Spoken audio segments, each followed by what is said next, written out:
الرحمن علم القرآن خلق الإنسان علمه البيان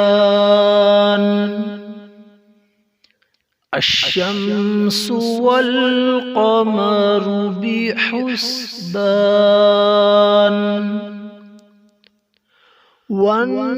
والنجم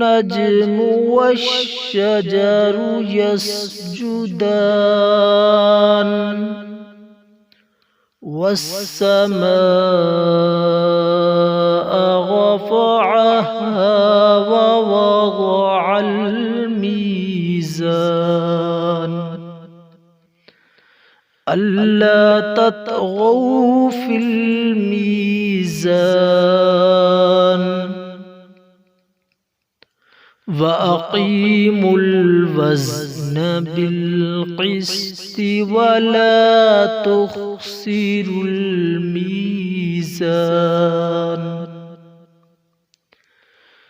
والأرض وضعها للأنام